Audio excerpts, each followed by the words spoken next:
안녕하세요. 저는 30대 중후반인 애 둘 엄마입니다. 욕심 많고 포기할 줄 모르는 사람이 언젠가는 성공할 사람이라고들 하잖아요. 적당한 욕심은 삶을 원동력 있게 만들겠지만 무리한 욕심은 정신적으로 힘들고 스스로를 고통스럽게 해요. 주변 사람들까지요.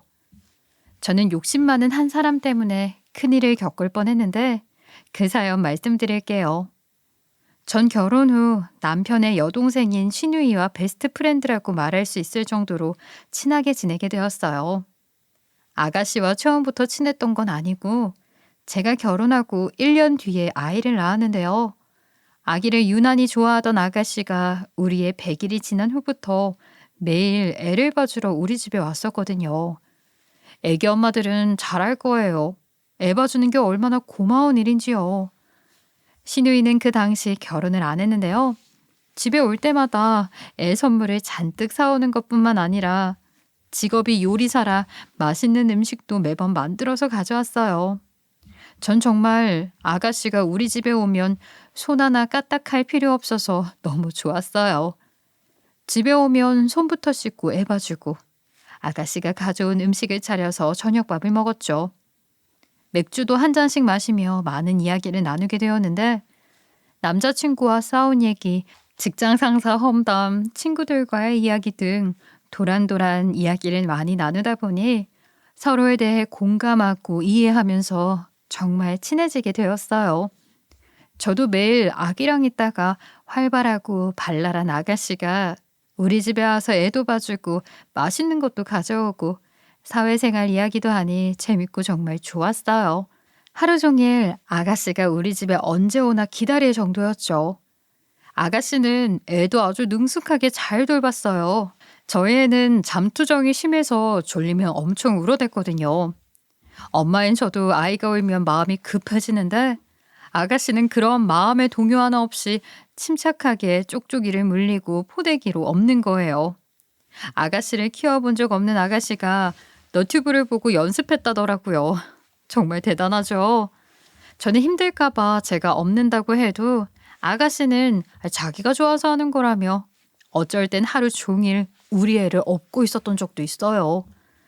그렇게 아이에게 잘해주니까 당연히 아이도 아가씨를 많이 좋아했지요.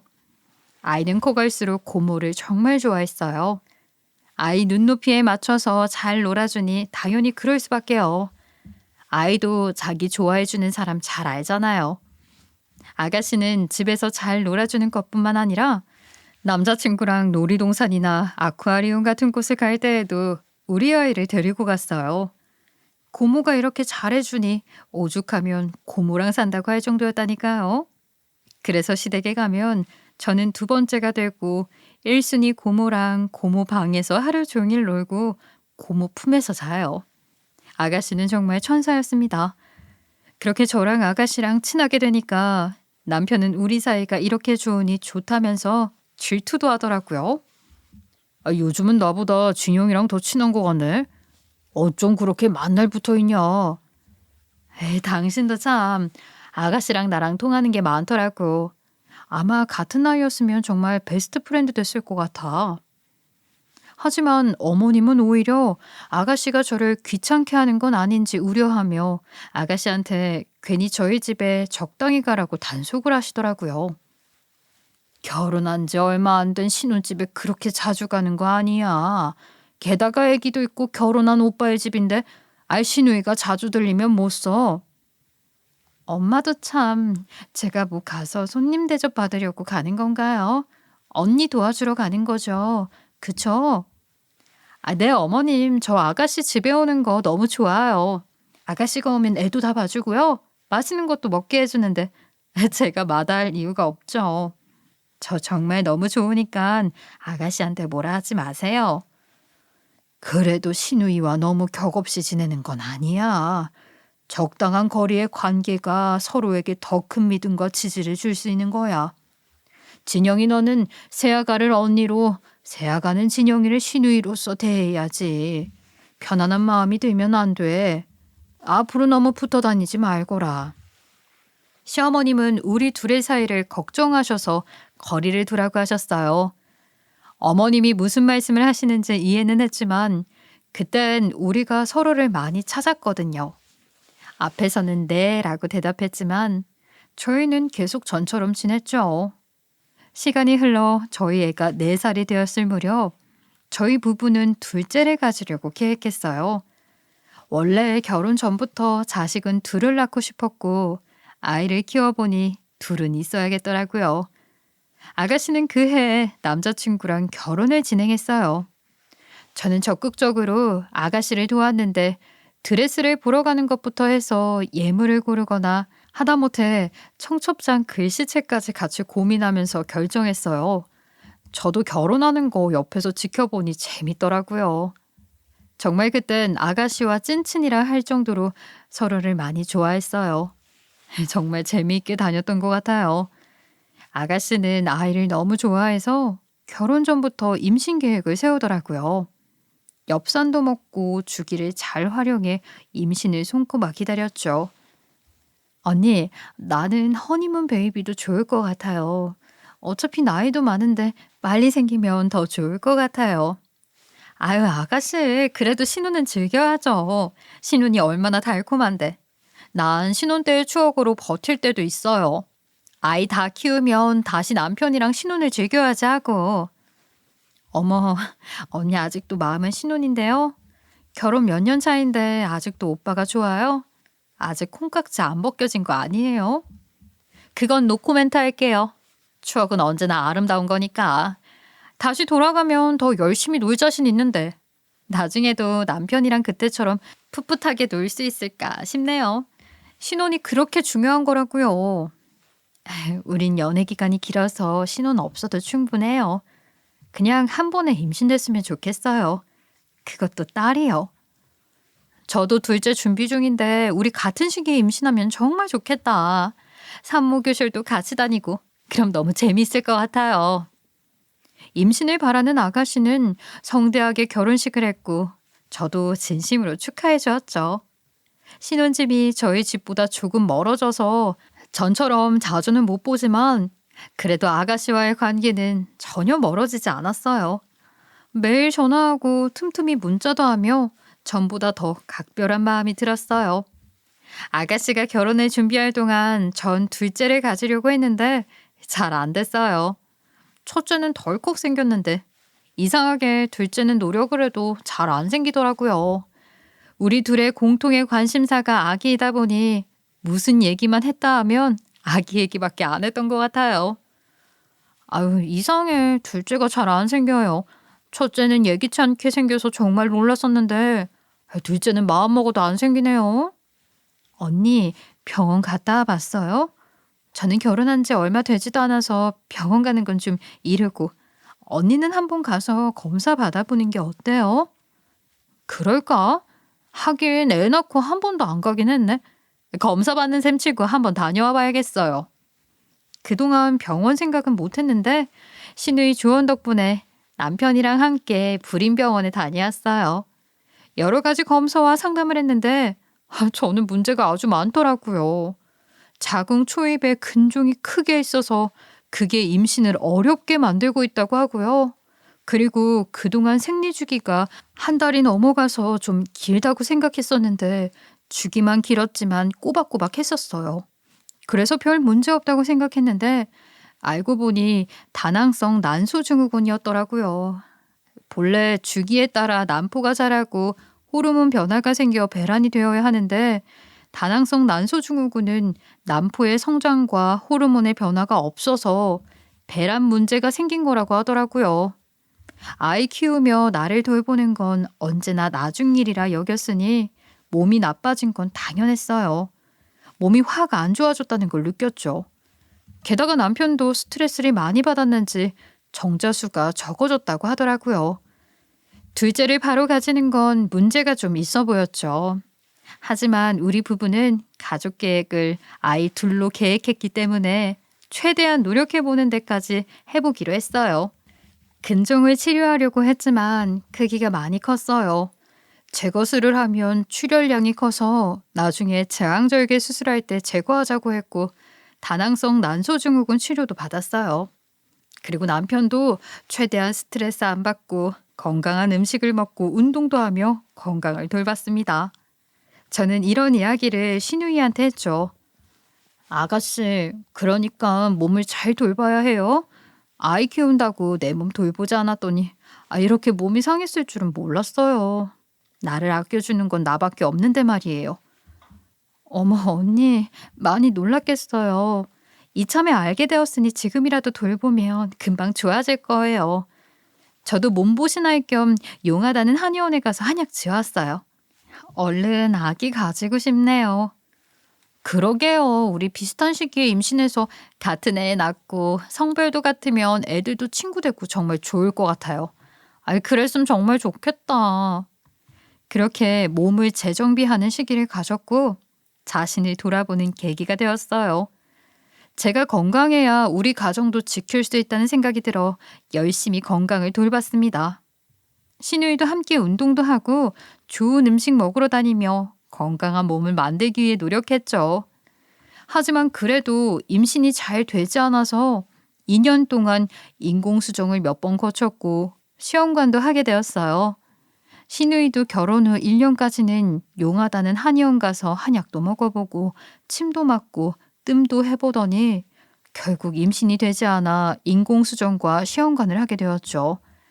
아이를 오랫동안 기다려본 난임 부부들은 아실 거예요.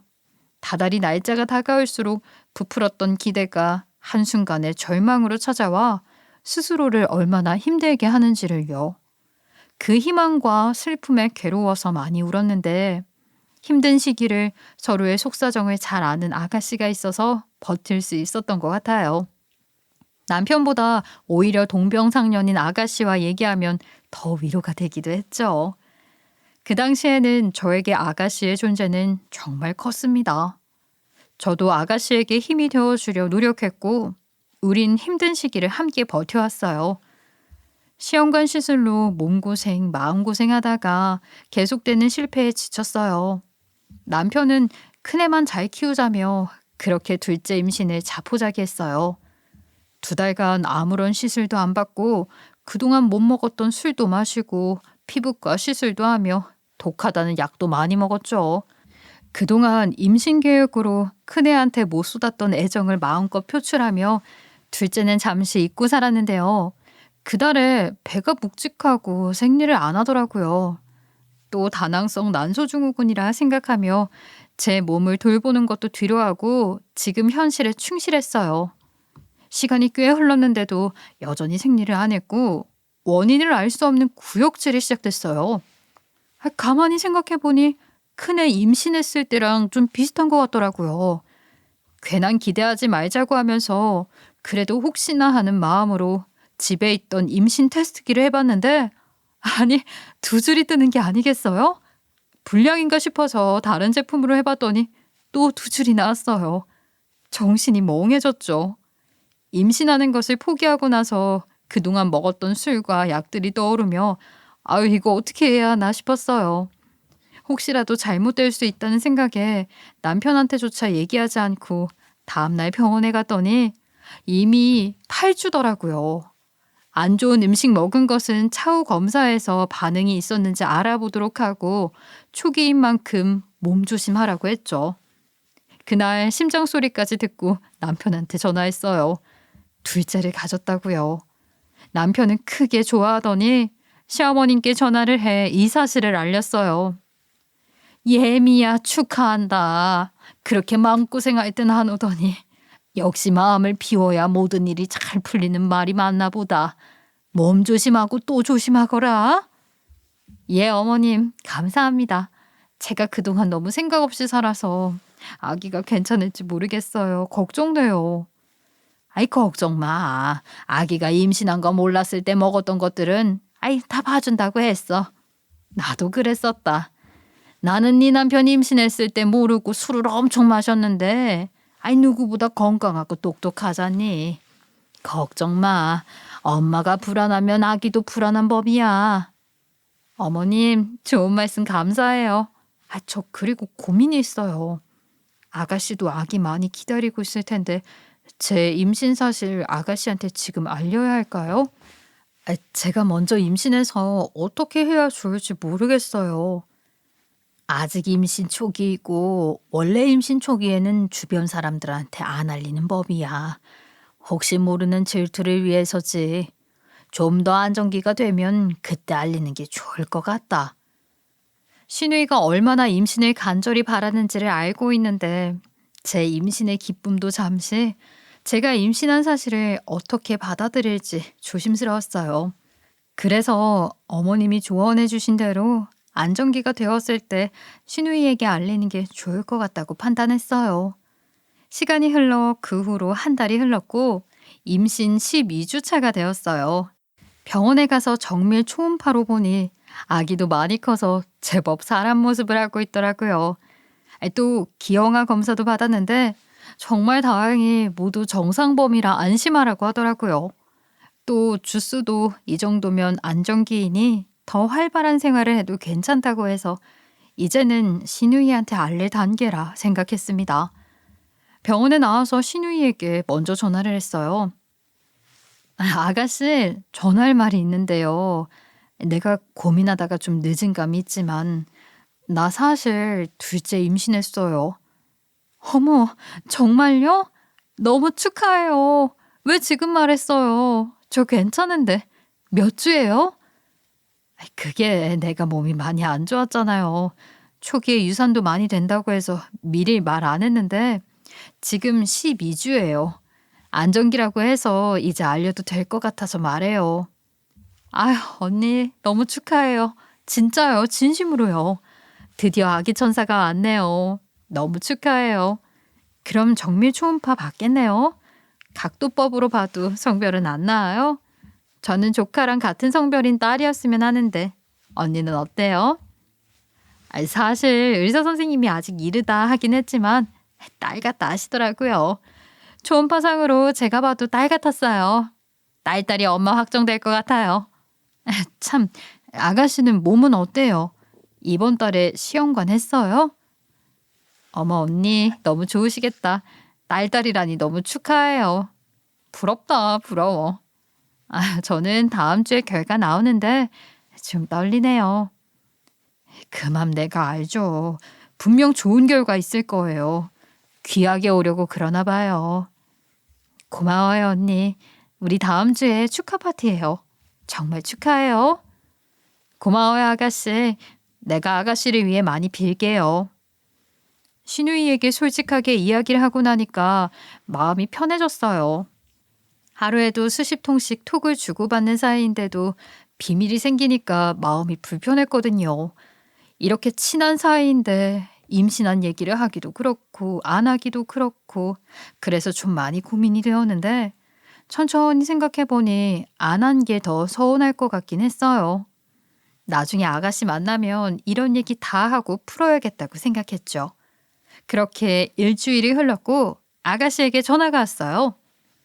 언니, 우리 임신 축하 파티 해야죠. 내일 우리 집으로 와요. 엄마 아빠도 다 불렀으니까 시간 맞춰 오세요. 어머 아가씨, 정말요? 파티요? 너무 고마운데 몸은 어때요?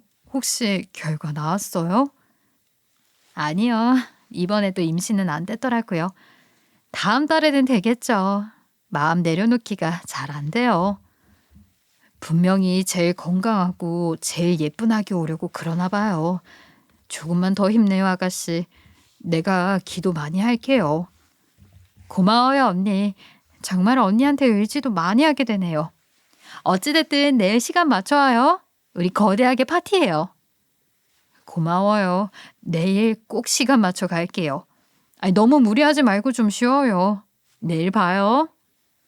아가씨는 몸도 마음도 힘들 텐데 저의 임신을 축하해주기 위해 축하 파티를 준비했다고 해서 정말 너무 고마웠어요. 이런 사람이 어디 있어요. 자신의 기분을 뒤로하고 저의 기쁨을 축하해주기 위해 파티까지 벌여준다니요. 정말 세상에 둘도 없는 착한 신우였습니다. 다음날 저는 예쁜 옷을 입고 아이와 남편과 함께 아가씨 집으로 갔어요. 아가씨는 저의 임신을 축하해주기 위해 거실에 임신을 축하한다는 현수막도 붙이고 풍선도 달며 예쁘게 꾸며놨었어요. 특히 저희 아이가 좋아하는 공주풍으로 꾸며놓아서 큰애도 너무 좋아했고요. 저도 너무 감동받아 눈물이 다 나오더라고요. 게다가 우리 아가씨는 요리사인 만큼 수준급의 솜씨를 얼마나 부렸던지 식탁 한가득 상다리가 부러질 정도로 맛있는 음식을 가득 차려놓았어요. 정말 너무 감동이었죠.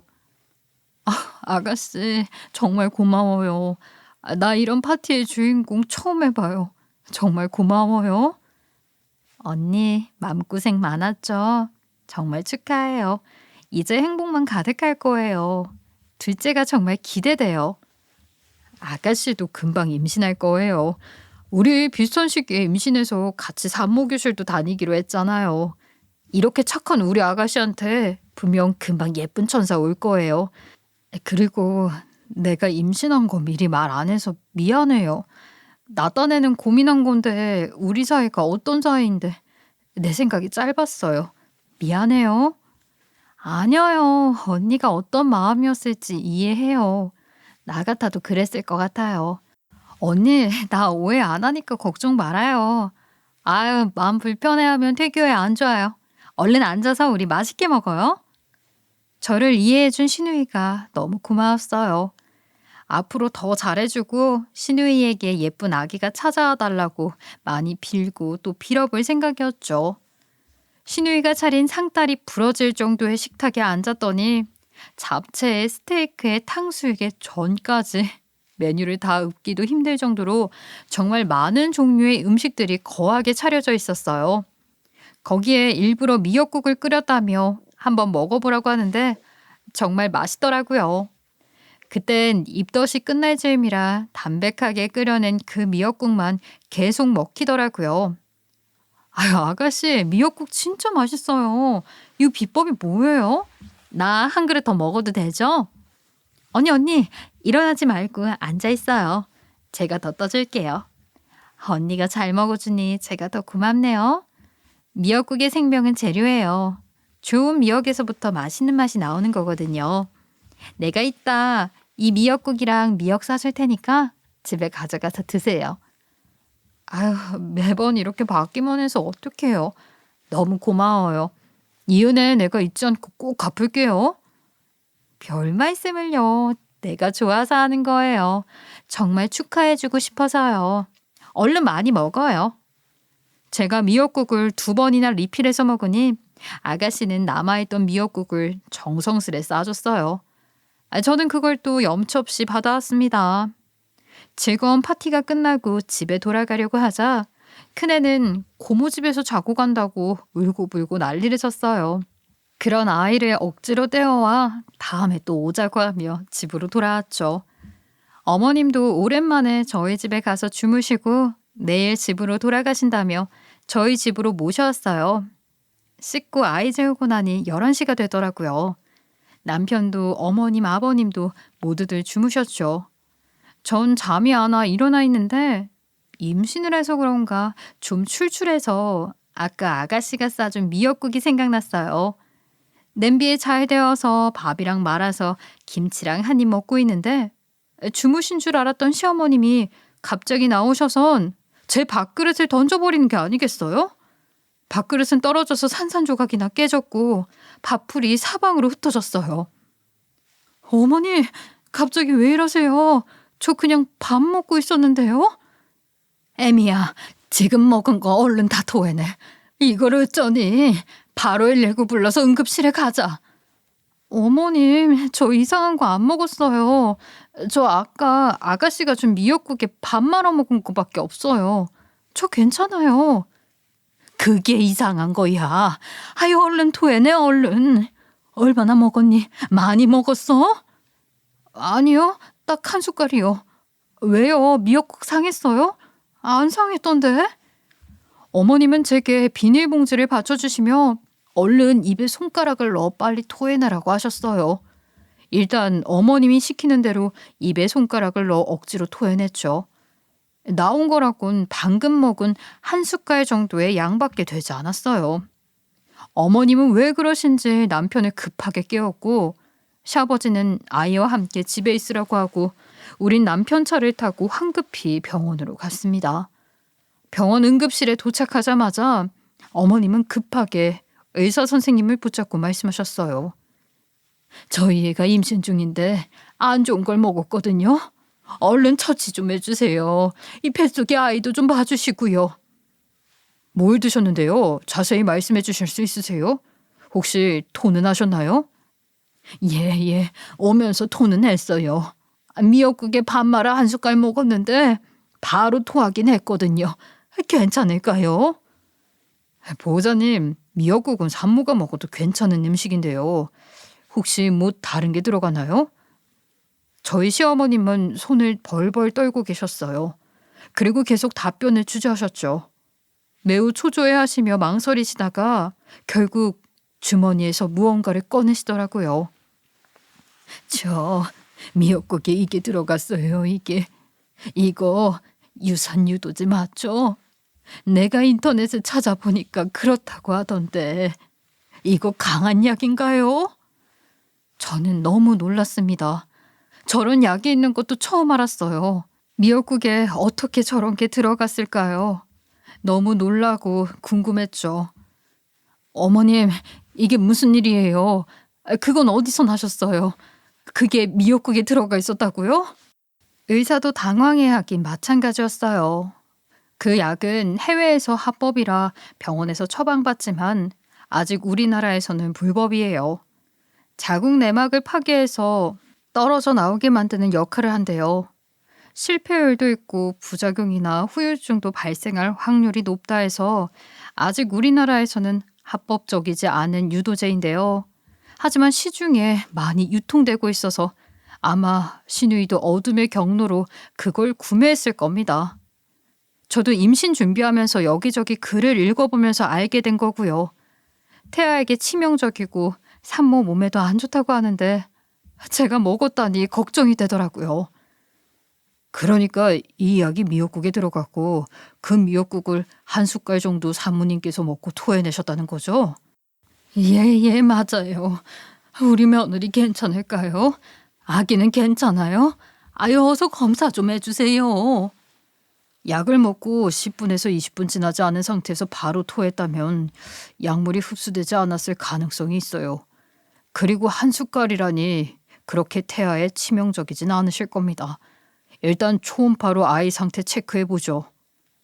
의사는 장비를 가지러 갔고 손과 입까지 바르르 떨면서 걱정을 하시는 어머님께 남편이 여쭤보았어요. 엄마, 이게 무슨 일이야? 그 약이 어떻게 미역국에 들어간 거야? 혹시 엄마가 넣은 거야? 어머님은 매우 초조해하셨지만 아무 말씀이 없으셨어요. 그저 고개를 푹 숙이고 울기만 하실 뿐이죠. 때마침 의사가 초음파 장비를 가지고 와서 아기를 봤는데 아기는 다행히 아무 이상 없었어요. 심정도 잘 뛰고 잘 놀고 있었죠. 그래도 걱정이 된다고 하니 이틀 정도 병원에서 지켜보자 하더라고요. 그래서 저는 입원을 하게 되었고 병실에 입원하고 제 곁을 지키는 어머님께 다시 물었죠. 이건 확실히 알고 넘어가야 했어요. 그렇게 치명적인 약을 누가 미역국에 넣었을까요? 어머님, 이게 어떻게 된 일이에요? 도대체 무슨 일이냐고요? 그 약은 어디서 난 거예요? 누가 넣은 건데요? 어머님은 더는 안 되겠는지 떨리는 목소리로 울면서 말씀하셨어요. 아니, 아까 진영이네 집에서 봤어. 미역국 싸줄 때 그 약을 미역국에 넣더라고. 뭘 넣는가 싶어서 유심히 봤었는데 약을 넣고 껍질을 쓰레기통에 버렸더라고. 그래서 내가 주워왔어. 어떤 약인지 집에 가서 찾아보려고. 그 외 요즘은 이 동전 육수 같이 음식 재료도 잘 나오잖아. 그래서 나는 당연히 별것 아닐 수도 있어서 일단 너네한테 말을 안 했던 거야. 미역국은 내일 먹겠지 싶어서 가만히 있었는데 잠자리에 누워서 검색해보니 그게 임신을 중단하게 만드는 약이더라고. 때마침 주방에서 애미가 밥을 먹는 소리가 들려서 급하게 나간 거야. 그런데 한 입 먹었다고 해서 내가 얼마나 놀랐는지 뭐니? 미안하다, 에미야. 내가 정말 미안해. 아가씨가요? 정말 아가씨가 그랬다고요? 정말이에요? 확실해요? 세상에, 믿을 수가 없어요. 어머님, 저에게 왜 죄송해요? 잘못을 했다면 아가씨가 한 거지. 그런데 진짜 아가씨가 한 거 맞아요? 왜 나한테, 아가씨가 왜 저한테 그랬을까요? 아가씨가 저에게 이런 걸 먹이고 임신을 방해할 생각을 했더니 정말로 믿기지가 않았어요. 우리가 어떤 사이인데요. 지금까지 세상에서 제일 친한 친구처럼 지내온 사이인데, 누구보다 서로의 행복을 위해 빌어주는 사이인데 저한테 그런 해코지를 할 리가요. 정말 믿기지가 않았어요. 내가 봤어. 내가 분명 봤어. 진영이가 애미를 질투했나 봐. 내 정말 미안하다. 내가 잘못 키운 죄야. 정말 미안하다. 진영이 미친년. 내가 이럴 줄 알았어. 내 인연을 가만두나 봐. 남편은 화가 머리 끝까지 나서 바로 아가씨에게 전화를 걸어 따지려고 했죠. 네가 어떻게 우리한테 이럴 수가 있어? 어떻게? 네가 감히 우리한테 해코지를 해? 네가 그러고도 가족이야? 네가 그러고도 사람이냐고 이거사.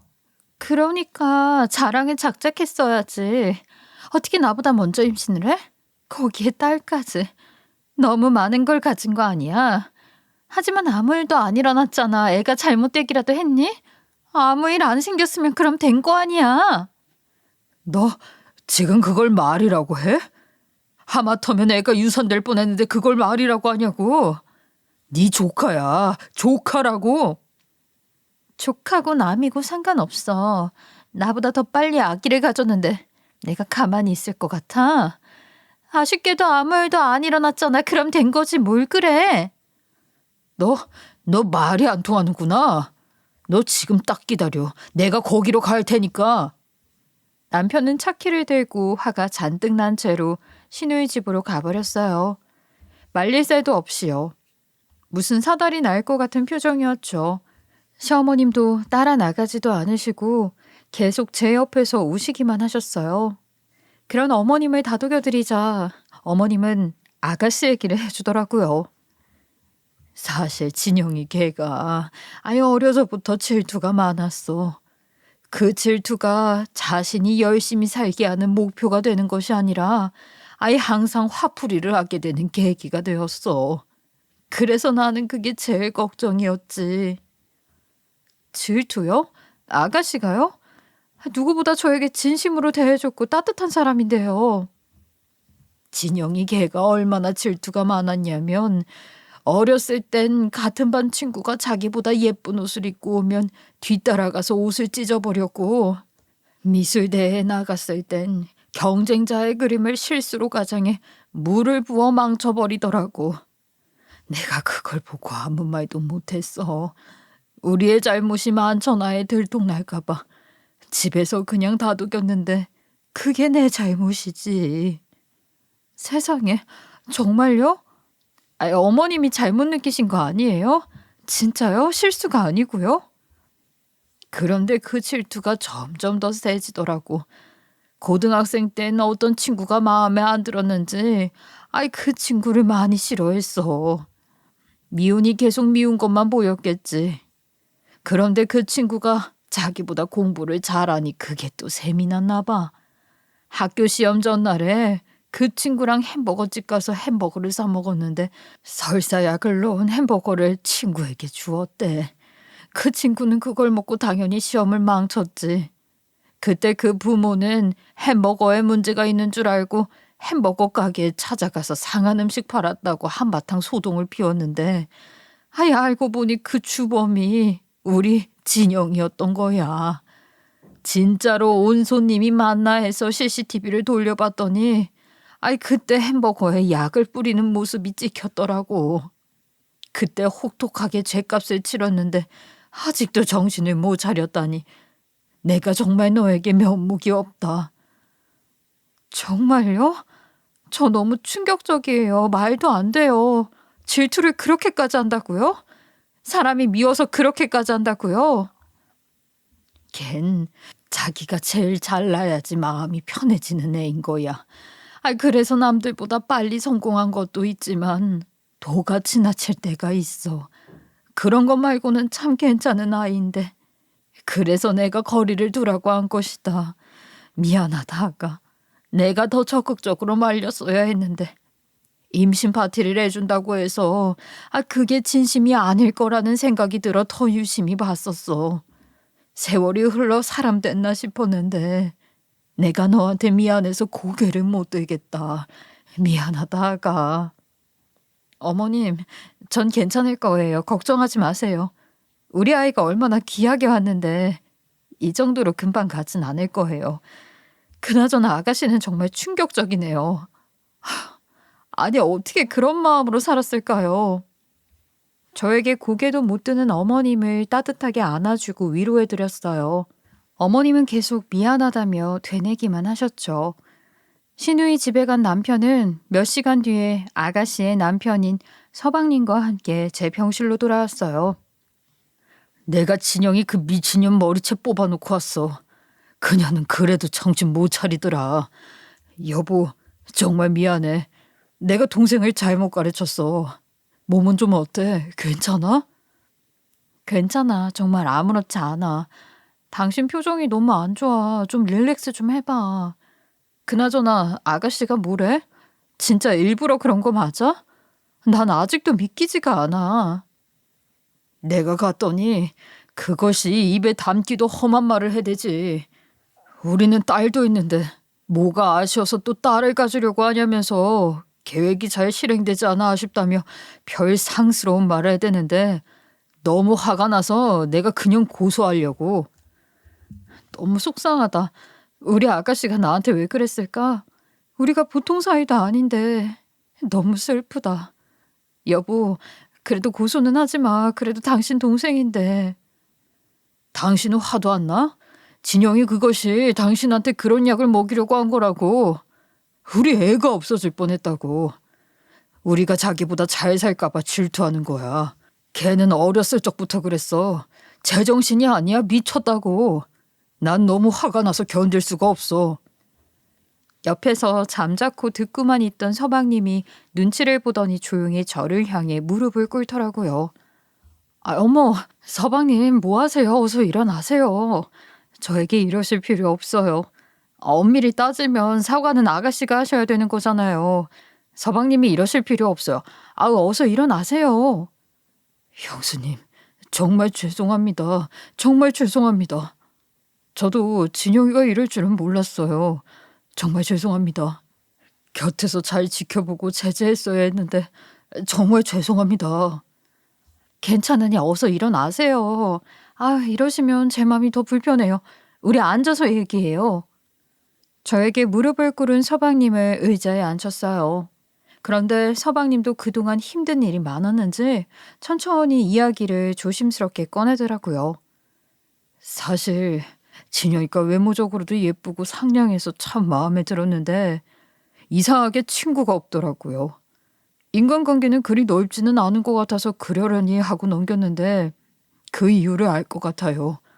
질투가 심해서 누구하고도 같이 살아갈 수 없는 성격이라는 걸요. 박서방, 미안하네. 다 내 잘못이야. 내가 애를 잘못 키웠어. 정말 미안해. 아니에요. 어머님 잘못이 아니에요. 제가 말하고 싶은 건 그런 게 아니에요. 우리 사실 임신 안 된 거 아니에요. 우리 임신 여러 번 됐었어요. 뭐? 진짜요? 아기를 가졌었다고요? 임신이 됐다고요? 그런데요? 왜요? 아기는 왜 없어요? 왜 임신 안 됐다고 한 거예요? 시험관 했었다고 했잖아요. 그게 다 진영이 욕심 때문이에요. 시험관은 하지도 않았고요. 자연 임신되었었어요. 수차례 임신이 되었는데 진영이가 딸이 갖고 싶다면서 성별이 확인되면 바로 없애고 그랬어요. 그게 정말 수차례 됩니다. 이번에도 임신됐는데 초음파 보니 사내아일 것 같다고 하면서 상의도 없이 그렇게 해버리더라고요. 형님네처럼 딸이 갖고 싶다면서 딸을 가질 때까지 계속 약을 먹을 생각인 것 같아요. 제정신이 아니에요. 에? 세상에 말도 안 돼. 아가씨가요?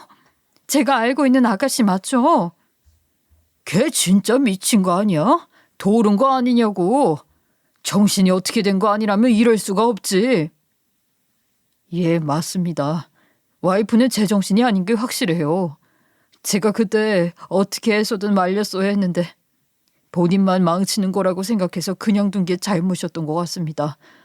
스스로만 고통 속에서 살겠지 했는데 형수님한테까지 이렇게 몹쓸 짓을 할 줄 몰랐습니다. 정말 죄송해요. 알면서도 막지 못했어요. 세상에, 왜 스스로를 그렇게 힘들게 해요? 자식은 다 소중한 건데 성별이 뭐가 그렇게 중요하다고요. 형님네를 얼마나 부러워했는지. 딸을 갖는 비법이라면서 그것대로 하지 않으면 엄청나게 히스테리 부리고 주먹도 일삼아서 저희 각방 쓴 지도 오래예요. 저도 진영이가 이런 행동을 하는 거 너무 스트레스고요. 이거 솔직히 윤리적으로 문제 있는 거 아닙니까? 너무 소름 끼치더라고요. 그래서 죄송하지만 더는 더 이상은 같이 못 살겠습니다. 서방님은 아가씨와의 이혼을 미리 알렸어요. 그 누구도 그 이혼을 말릴 수 없었죠. 너무 충격적이었어요.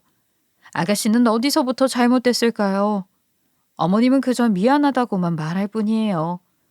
남편은 서방님을 잘 달래보냈고 우린 충격 속에서 헤어나오질 못했어요. 그날 밤은 잠을 자지도 못하고 계속 뒤척였죠. 정말 너무 충격적이었습니다. 낮이 밝고 아가씨한테 문자를 했어요. 그동안 아가씨가 제게 베풀었던 좋은 감정이 있었던 터라 아직 믿어지지 않았고 아기가 잘못된 것도 아니기 때문에 원망이 되진 않더라고요. 그래서 아가씨한테 나는 괜찮으니 스스로 지옥을 만들지 말고 이 고통을 잘 이겨내길 바란다는 내용을 담았죠.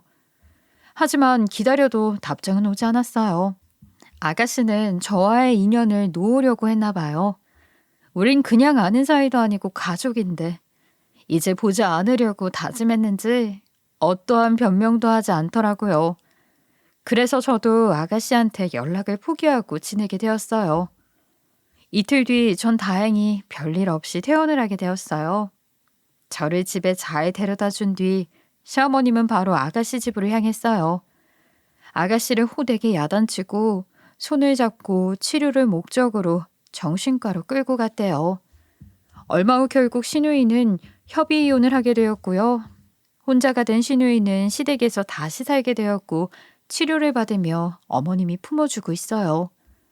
시간이 흘러 저도 아이 낳고 지금 둘째도 돌이 지났는데요. 아직도 신우이는 잘못한 걸 뉘우치지 못하고 끝까지 저한테 사과를 안 했거든요. 그 뒤로 우리는 연락 한번 하지 않는 사이가 되었고요. 아이 돌잔치에도 당연히 아가씨는 오지 않았어요. 치료를 받는 정신과에서도 여전히 자신의 행동이 정당하다고 마음을 열지 못하고 있다고 해요.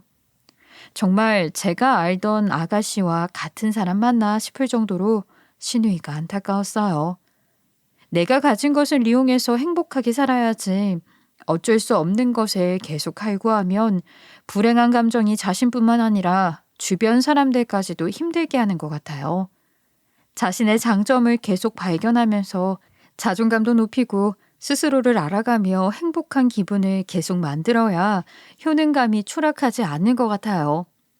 이번 아가씨의 일을 통해 인간의 욕심이 얼마나 추악한지 알게 되었네요. 아가씨가 이제 더 이상 똑같은 실수를 반복하지 않게 치료를 잘 받았으면 좋겠어요. 그리고 언젠간 깨닫겠죠. 저에게 일어났던 충격적인 이야기는 여기까지고요. 제 이야기 들어주셔서 감사합니다.